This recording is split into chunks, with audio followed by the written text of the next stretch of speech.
Okay, thank you very much. I'm very excited to be here today. First of all, I want to introduce myself. My name is Vladimir. I'm currently a student in Carleton University. I'm studying business and economics, and over the last few weeks, my job was to take a look at gold and try to understand it as an asset, as a potential investment, as well as its past and potential of the future. And I'm here to share with you some of the very exciting things that I have found throughout my own research of gold. Now, before we get into the nitty-gritty details of gold, I want to talk about the monetary system. Now, right away, I've thrown you into the deep water. Monetary system, that sounds, very intimidating. What is a monetary system, first of all? Monetary system is a collection of policies, institutions, and instruments that come together in an economy with a goal of regulating money supply. Every country, in the world has a certain monetary system that it follows. I want to next introduce to you a quote by one of the most renowned entrepreneurs in history, who has been responsible for bringing to you the automobile and a car that potentially some of you have used to get here today. His name is Henry Ford. I want to read to you a quote by Henry Ford about our monetary system. "It is well enough that people of the nation do not understand our banking and monetary system, for if they did, I believe there would be a revolution before tomorrow morning." So that's a pretty controversial thing to say. We have defined that our monetary system are a collection of policies, instruments, and different regulations that exist to control the monetary supply. And Henry Ford believes that if the public truly understood how our monetary system functions, there would be a revolution because they would not be satisfied with it. How come? Why does Henry Ford believe that? Simply because he understands that our monetary system exists with built-in inflation. I want to explain to you what inflation does to everybody within the economy. And before I get into it, I want to explain to you more concretely of how our monetary system functions. So this is the US government. The US government likes to spend a lot of money. In fact, just last year it spent about $6.8 trillion, out of which it only collected $3 trillion in taxes. So the question is, where did the United States government get the other $3 trillion? It's simple. It borrowed it. It borrowed it from its central bank. Every country has a central bank. The job of the central bank is to create money and give it to the government for whatever the government needs to spend it on. Now, the key thing, the US central bank is the Federal Reserve, and the key thing about the way the system functions is when the United States needs the money, like it did last year when it borrowed $3 trillion, and it asks that money from the Federal Reserve creates that money out of thin air. It's not backed by anything other than a few touches of the keyboard, and suddenly $3 trillion exists in an economy for the US government to spend. What's important to understand is this is a loan. It needs to be paid back, right? And like any loan, there's an interest that is associated with it. In return for the money, the US government gives the Federal Reserve an IOU, which is called a treasury bond. That is a promise from the United States government to pay back the loan plus interest. Now, the Federal Reserve doesn't buy the IOUs themselves. They do in very rare occasions. Instead, what the Fed does is sell them to investors. They sell them to people, to hedge funds, to central banks of foreign countries, to even people like you and I. We can buy the treasury bonds and have access to a very secure investment in the United States government. How more secure can it get? But the question is, where does the United States government get the money to pay back the initial loan that it borrowed from the Fed? It borrows more money from the Fed to pay back the money that it already has borrowed in an endless loop. That's what happens. And as a result of it, in order to pay back the first dollar that was created and put into existence, it needs to borrow more and more money and put it into the existence. This increases the supply of the money that is in circulation. And the United States government can just create an unlimited amount of dollars because, it's just a printing press. It's just a few keyboards on the computer. To illustrate to you how far they have taken this printing machine so far, today, national debt is a little bit shy of $30 trillion. Just in 2016, it was $19 trillion. And by 2026, it is projected to be $52 trillion. So the United States just needs to keep printing more money in order to pay back the debt. And as a result, they keep getting more and more into debt. So this is where inflation comes in. Inflation is the parent of unemployment and the unseen robber of those who have saved. This is a quote by Margaret Thatcher, and it really illustrates the main points, the downsides of what a monetary system that has built-in inflation brings to the people that are within it. It erodes your purchasing power. What does that mean?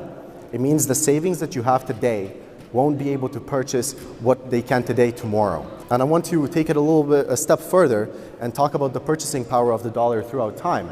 This is an excellent chart that illustrates what you're able to purchase for $1 starting in 1913. I'll walk you through it so you can understand it. In 1913, for $1, you were able to purchase 30 Hershey's chocolate bars. In 2020 dollars, that same amount would take you $26 to purchase. While in 1929, $1 would be able to buy you 10 rolls of toilet paper. By 2020, that amount has increased to $15. And so forth. We'll move it along all the way to 2020, where the only thing you can really buy for $1 is no longer 10 rolls of toilet paper, 10 bottles of beer, or 20 bottles of Coca-Cola. It's $1 is worth of McDonald's coffee. Small size, of course. And in a few years, you won't be able to purchase that either. So this is a fiat system. It means that when the medium of exchange that we use is created by the government out of thin air with nothing to support it. It's good for the government because it allows them to create an endless amount of this money and spend it on whatever it wants. But it hurts the individual. It hurts you and me because, as we have established, our purchasing power gets destroyed over time. But it doesn't have to be like this. In fact, throughout time, civilizations have used a completely different monetary system that is not fiat-based, but is based on commodity money. I want to explain to you what commodity money means. Commodity money means simply that the medium of exchange requires some sort of inherent investment before being able to be exchanged. It requires maybe extraction from the ground, some sort of farmland to be grown on, some sort of refinement, some sort of an input before one is able to exchange it with another for value. That's what commodity money is. And throughout history, time and time again, the most secure and popular commodity that has been used to support monetary systems has always been gold. I want to take it a step further to illustrate to you the purchasing power that gold has had throughout time. So let's go way back 6 centuries ago to the time when the Babylon kings ruled over Mesopotamia. 1 ounce of gold back then was able to purchase you 350 loaves of bread. And then fast forward to today, that same ounce of gold is still able to purchase you, let's say a loaf of bread is worth $3 US. An ounce of gold as we speak is traded at about 1,830. You're able to purchase 610 loaves of bread today. Now just take a moment and think about that. Where 6 centuries ago, this is a timeline that is really hard to comprehend. You're able to use this commodity to exchange for value, and you're still able to use it today. That is incredible. I wanted to take it to the current time, not the Babylonian times, to see the purchasing power of gold. And I did a little experiment yesterday where I took these are very popular commodities that are traded in the United States. You have wheat, corn, soybeans, sugar. I took the prices from these commodities from 1980 to 2020, and I took the price of gold to see how much an ounce of gold was able to be traded for each one of these commodities. And from 1980 to 2020, you were able to purchase on average with 1 ounce of gold 167 wheat, then 211.79 corn, and so on. You get the point. But the incredible part from this study is today gold has the highest purchasing power than at any other time in history which I have inputted the data from. So today, on average, the gold is able to purchase 76% more wheat than it has been able to from 1980 to 2020. That's just to illustrate to you the purchasing power that gold has. And 6 centuries ago, you're able to purchase bread with it. You're still able to do it today, and the purchasing power of it increases throughout time. So the important thing about the gold standard is clearly it helps the individuals that save in it. It helps the people like you and I, and it harms the government because it puts constraint on them. They can't just create as much of this medium of exchange as they want to. The question then arises, how do we come to have a monetary system that is fiat-based, that is not based on commodity money, that helps us? And let's answer that question and go back in time to World War II. During World War II, the United States did very well, not only because it won the war, but because it traded lots of goods with the Allied countries. It traded in equipment, food, weaponry. It accumulated a huge surplus. And as a result, by the end of the war, the United States had 80% of the world's gold reserve. What is important to note is that all the transactions, it's hard to imagine a world that is not fiat-based, but it has been throughout history majority of the time. But during World War II, every transaction that was occurring between the Allied countries was in gold, because nobody was able to trust any other medium of exchange. So when the United States was a trading partner with other countries, the only transactions that it received were in gold and no other currency. So going back to the end of the war, it accumulated 80% of the world's gold reserve. It had the strongest economy by far, strongest military, so it had leverage over every other country. In 1944, a conference was called in the United States with nations all over the world going there to basically hear the new established monetary system that was to be run by the United States. And the new monetary system would have gold as, it would have the United States dollar as the reserve currency of the world. So what does that mean, reserve currency? It means that all the foreign transactions were to be denominated in the United States dollar. It also means that all the values of foreign countries were to be denominated in the US dollar. It simply means that the United States dollar was very powerful. But the United States dollar had something tangible backing it back then. It had gold. For every $35 that the Federal Reserve was able to issue, it had to have 1 ounce of gold in the bank to support the paper currency. You see, the United States dollar acted as the receipt for gold. You could have 35 bucks, you could go to the bank, you could place it on the counter, and you could get in exchange real money. And this policy was not only domestic, it was international. So the foreign countries that were trading with the United States gave them a promise that we'll trade with you in dollars, but these dollars, they have gold to support them in the vault. And so after 1944, this new monetary system started to exist. Everybody was thriving, but something happened. The United States started spending a lot of money. The United States financed the mission to the moon back then. They financed the Vietnam War. They financed the guns and butter policy, the war on poverty, and many more initiatives. And different foreign nations started to take notice of this expenditure that the United States was undertaking.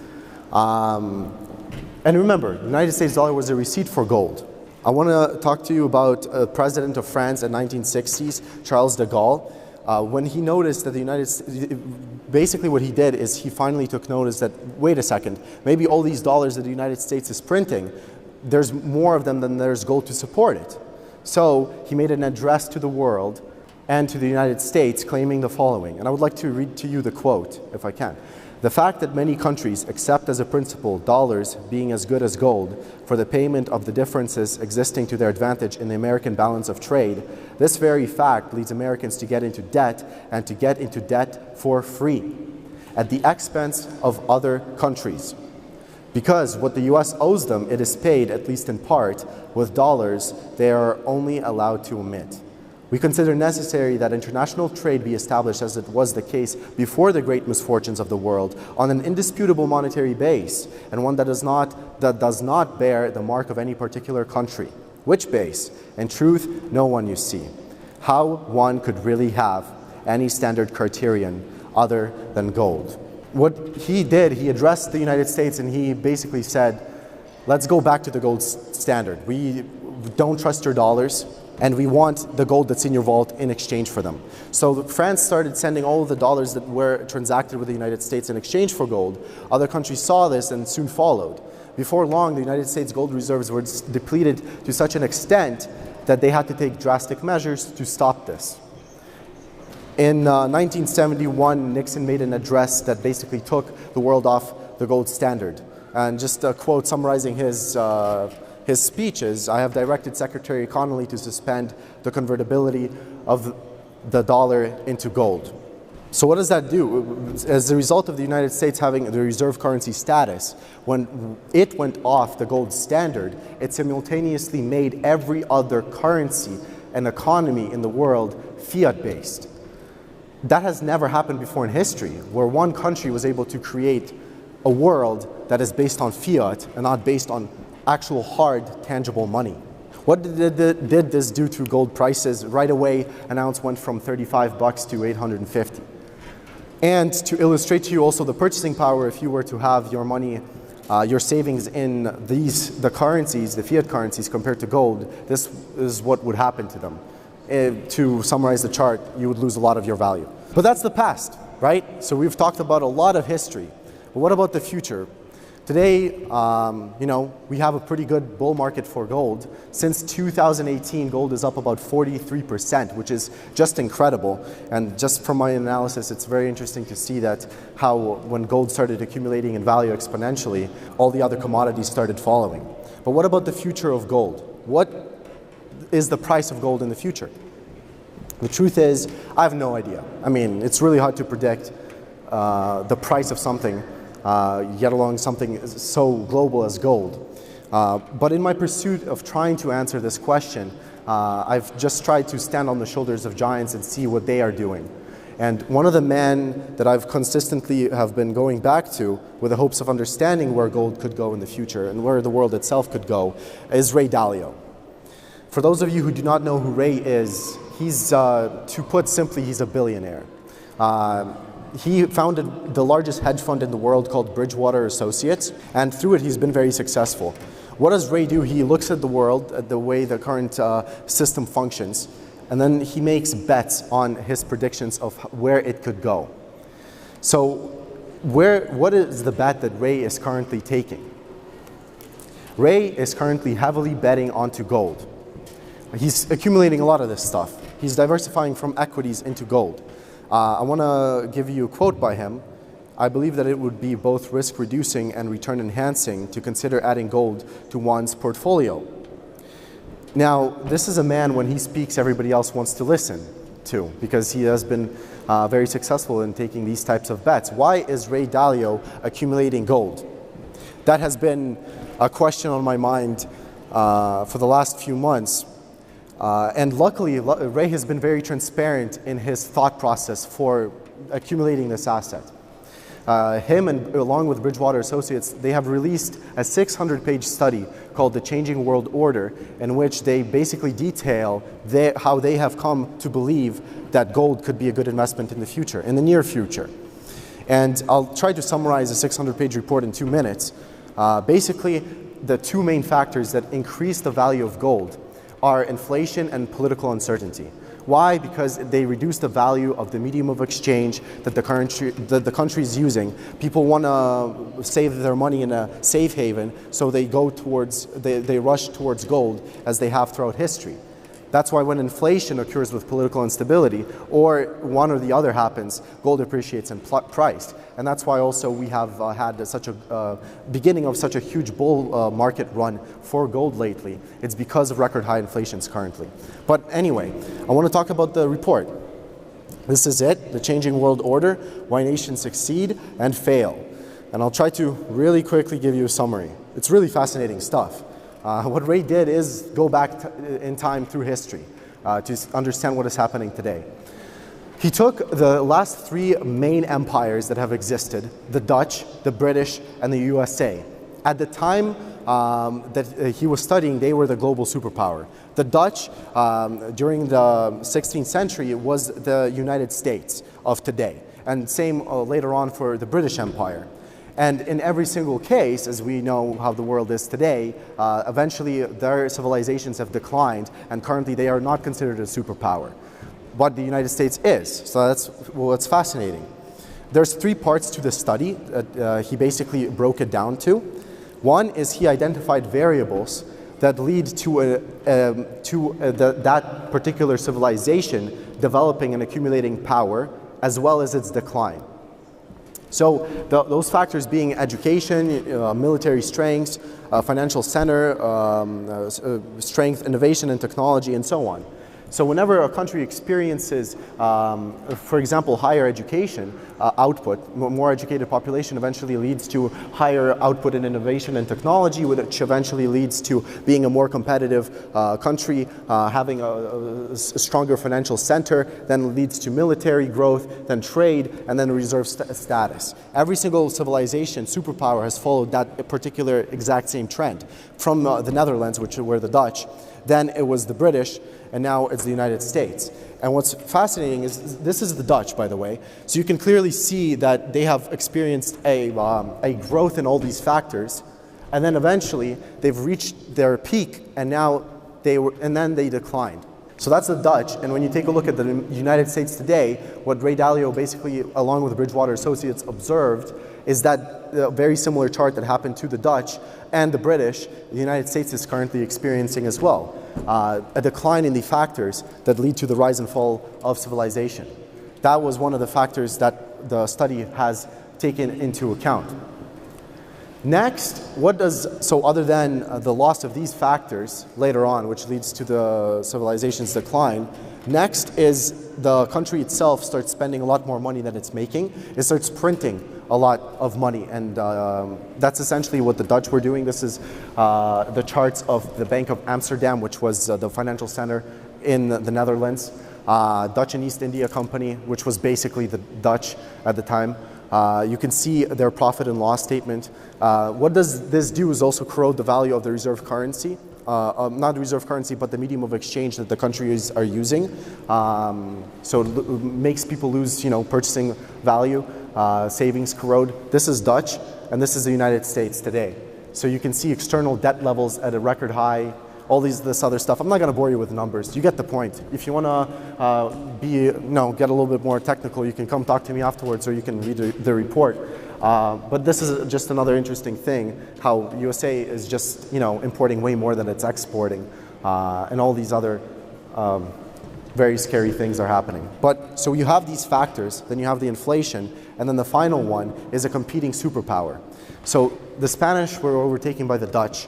Then the Dutch were overtaken by the British were overtaken by the States. What is to overtake the United States? There's always a competitor in the picture when it comes to the rise and fall of superpowers. And it's China.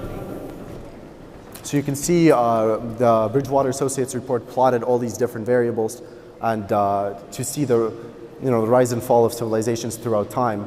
And if you can take a look at it, United States and China are on course for collision. In every single scenario, also a war resulted, a military war, where one superpower was basically to challenge the other, and the conflicts escalated to a point where military force had to be involved. What's interesting is that before a military war happened, 10 to 15 years, an economic war happened. And that is what's happening with China right now. Trade war is happening, certain sanctions, anything that the superpower, current one, can do in order to stagnate the other's growth. These are just some other charts that illustrate to it. I just showed you the highlights. You can take a look at them in more detail.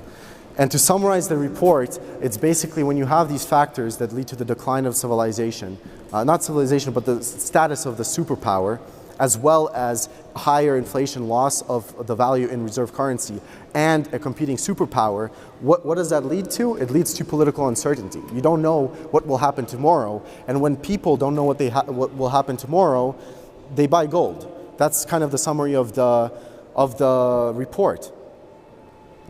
Because gold has been able to store value throughout time. During these times of political uncertainty, your money will be worth the same tomorrow as it is today if you have it in gold. And just to leave you off with a note, I urge you to do what the French president did in the 1960s, is to move your wealth from the paper money into the real money, to buy gold. So yeah, that's it. Thank you very much. Yeah.